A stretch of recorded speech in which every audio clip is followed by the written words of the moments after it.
Terima kasih Anda masih di redaksi pagi akhir pekan. Selain jenisnya yang banyak, nah buah kurma yang memiliki cita rasa manis ini juga memiliki banyak kandungan yang baik banget untuk tubuh. Betul, saya setuju banget sama Lia. Ini selain bisa dimakan langsung, kurma ini juga bisa menjadi bahan masakan yang dapat diaplikasikan sebagai pelengkap makanan berat. Nah, kita akan lihat seperti apa ya.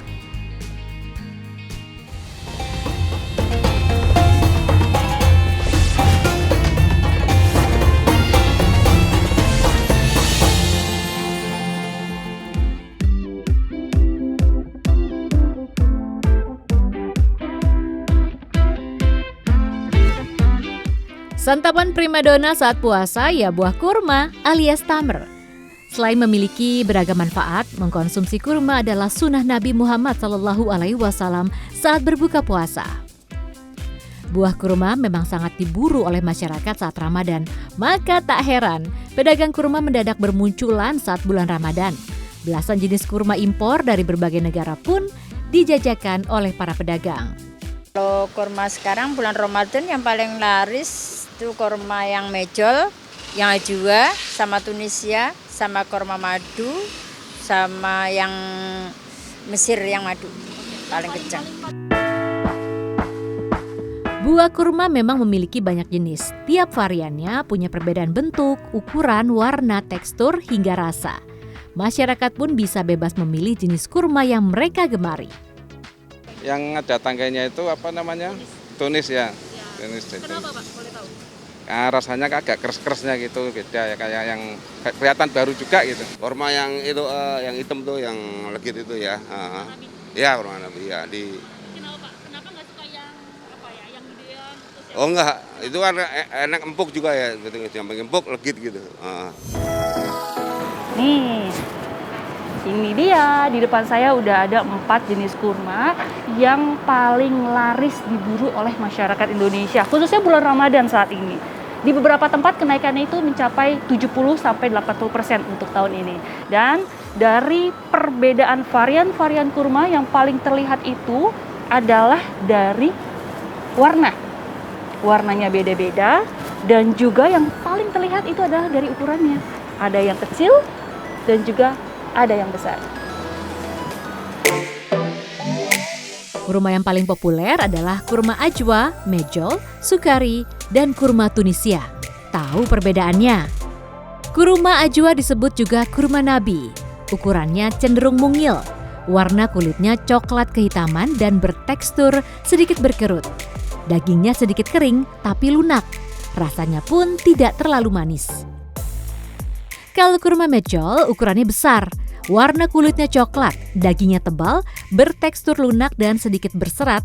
Rasa manisnya mirip karamel. Beda lagi dengan kurma sukari. Kurma ini ukurannya sedang. Warna kulitnya kuning keemasan. Dagingnya lembut dan sedikit berminyak. Rasanya pun manis legit. Ada pula kurma Tunisia. Bentuknya ramping dan berwarna coklat muda. Teksturnya mirip kurma muda dengan rasa yang tidak terlalu manis. Dokter spesialis gizi klinik Samuel Utoro menyatakan, mengkonsumsi kurma dapat meningkatkan kadar gula yang rendah selama berpuasa. Kurma mengandung fruktosa yang baik dikonsumsi karena tidak membutuhkan insulin saat digunakan oleh tubuh. Kurma itu kalau saya menyarankan untuk berbuka. Karena pada saat berbuka kadar gula darah Anda sudah rendah. Itu harus segera dinaikkan. Menaikkan gula darah itu dengan apa? Kan selama ini orang-orang ngomong berbukalah dengan yang manis. Manis benar, tapi jangan gula. Samuel menyarankan saat memilih kurma sebaiknya perhatikan tingkat kematangannya. Buah kurma yang baik dikonsumsi adalah buah yang masih segar dan tidak berair jika ditekan karena kandungan glukosanya tidak terlalu tinggi.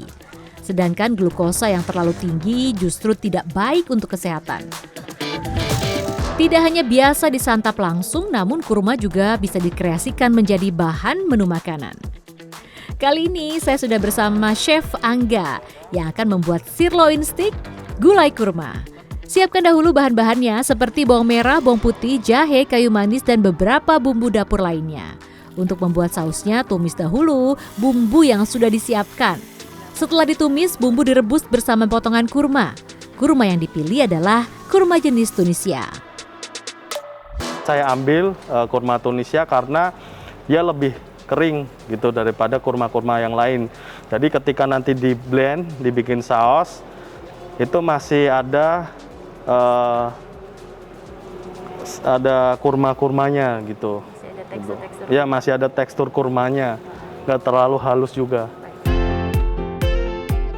Sambil menunggu air dalam panci bumbu menyusut, panggang daging yang telah dimarinasi.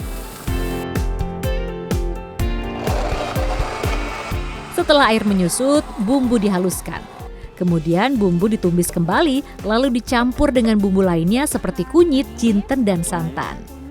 Sebagai kondimennya, wortel dan zucchini direbus sampai empuk, lalu ditumis dengan asparagus dan tomat cherry. Tambahan kentang tumbuk bercampur krim dan mentega semakin melengkapi kelezatan stik saus gulai kurma ini. Oke, terima kasih Chef Angga. Sama-sama. Luar biasa, ini tampilannya cantik banget. Ini nama makanannya adalah sirloin steak gulai kurma sos. Ini bumbunya ada kurmanya loh. Manisnya kurma yang tercampur dalam bahan olahan makanan yang beragam dapat meningkatkan kembali energi tubuh setelah berpuasa berjam-jam. Tim Liputan CNN Indonesia.